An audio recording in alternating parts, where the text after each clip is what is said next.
Imagine ça, il est 2h17 du matin. Tu es seul, dans une tente de trek, au fin fond du GR20, en Corse. La toile est fine, si fine que tu entends le moindre insecte ramper dehors. Soudain, tu perçois un bruit. Crouche, crouche, crouche. Des pas, lents, réguliers, qui tournent en rond autour de ta tente. Tu te dis, c'est un renard, un sanglier. Tu cries, hé, y a quelqu'un ? Le bruit s'arrête net. Puis après un long silence, une voix rauque, presque humaine, répond juste derrière la toile. Tu es seul. Ce n'est pas une légende, c'est arrivé à Thomas, 27 ans, randonneur aguerri. Et je vais te raconter son histoire, minute par minute, comme si tu y étais. Accroche-toi, éteins la lumière. Et surtout, ne regarde pas derrière toi. Thomas est un mec rationnel, ingénieur en mécanique de profession.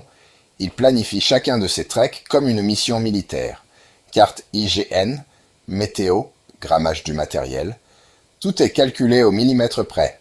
Ce jour-là, il entame son 4e jour sur le célèbre GR20, le plus difficile sentier de randonnée d'Europe. Il a déjà avalé 18 km de dénivelé.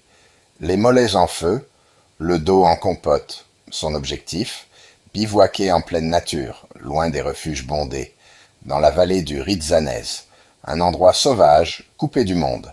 Pas de réseau, pas de route, pas de secours, juste lui, sa tente ultra légère et le silence. Un silence trop parfait, vous voyez ? Pas un cri d'oiseau, pas un bruissement d'insectes, rien, comme si la nature retenait son souffle. Thomas installe son camp vers 19h, près d'un petit lac aux eaux noires. Il mange sa soupe déshydratée, note son carnet de bord, et s'endort vers 22h, bercé par le clapotis de l'eau. Son dernier souvenir est la lune, ronde et pleine, qui éclaire la toile de sa tente. Mais ce qu'il ignore, c'est que cette lune, elle va tout éclairer. À 1h27 précise, Thomas est réveillé en sursaut. Pas par un bruit fort, par un bruit inhabituel. Crouche, crouche, crouche. Des pas, mais pas des pas d'animal à 4 pattes. Non, des pas de pieds connus, avec un léger écrasement du talon, comme si la personne pesait lourdement sur la terre battue. Et ces pas ne vont pas en ligne droite. Ils tournent, en rond, lentement, méthodiquement, comme un gardien de prison qui fait son inspection. Thomas, courageux mais pas idiot, attrape sa frontale. Il allume une lampe torche puissante et il crie d'une voix qu'il veut ferme. « Hé, y a quelqu'un ? Je suis armé !» Le bruit cesse brutalement. Silence complet pendant 30 longues secondes. Thomas écoute, le cœur battant à 150 pulsations par minute, et là, alors qu'il pense que la chose est partie, les pas reprennent. Mais cette fois, ils sont plus lents, beaucoup plus lents, comme si la chose avait entendu sa voix et qu'elle prenait son temps. Et soudain, une voix grave, presque gutturale, qui semble venir de plusieurs endroits à la fois, chuchote juste derrière la toile. « Tu es seul ?» Thomas sent une vague de froid lui parcourir l'échine. Il ne répond pas. Il retient sa respiration. Il fixe la paroi de la tente sur laquelle il voit une ombre immense, déformée par la lumière de la lune. Une ombre qui penche la tête, comme si elle écoutait son cœur battre. Thomas sait qu'il doit réagir. Il est ingénieur, il est logique. Soit c'est un randonneur égaré, soit un animal. Mais aucun animal ne parle. Aucun animal ne dit « Tu es seul ?» Il décide alors de faire ce qu'aucun survivaliste ne conseille. Il ouvre la fermeture éclair de sa tente d'un geste sec et il braque sa lampe torche vers l'extérieur. Rien, personne, pas une silhouette, pas un mouvement. Juste les arbres, le lac noir et un vent froid qui se lève. Thomas sort prudemment, torche en main. Il fait un tour complet à 360 degrés. Rien, mais en baissant les yeux vers le sol, il voit une chose qui lui fait perdre ses moyens.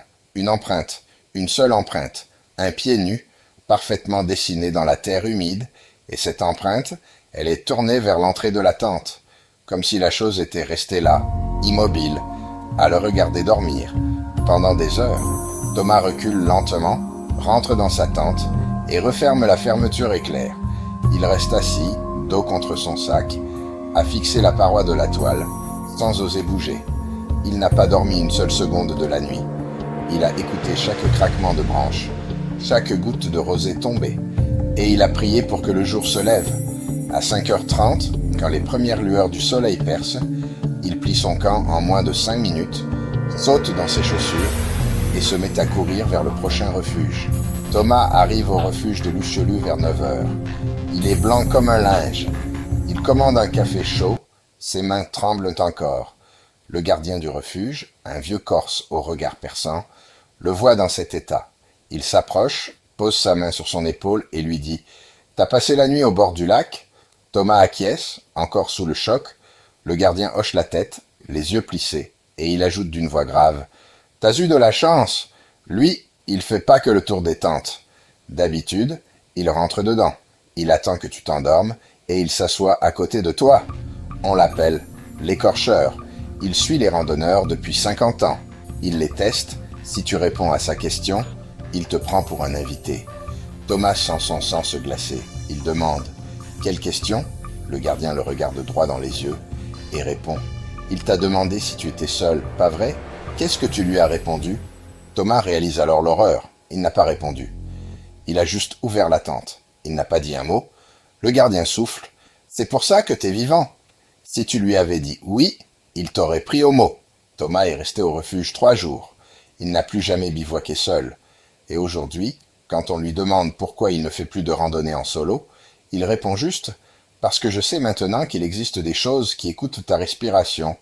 La nuit. » Alors, toi qui regardes cette vidéo, pose-toi cette question. Et si, ce soir, en fermant les yeux, tu entendais des pas autour de ton lit? Parce que la nature est belle, mais elle est aussi pleine de secrets que les cartes IGN n'ont jamais révélés. Moi, je passe mes nuits à déterrer ces histoires pour toi. Des histoires vraies, glauques, qui te tiendront éveillé bien après la fin de la vidéo. Alors, si tu veux ne plus jamais randonner seul, ou au contraire, si tu veux frissonner à chaque épisode, abonne-toi, active la cloche, deviens un de mes veilleurs. Parce que la prochaine fois, ce sera peut-être ton histoire que je raconterai. En attendant, porte-toi bien. Vérifie toujours le tour de ta tente avant de t'endormir. Et surtout, ne réponds jamais si on te demande si tu es seul.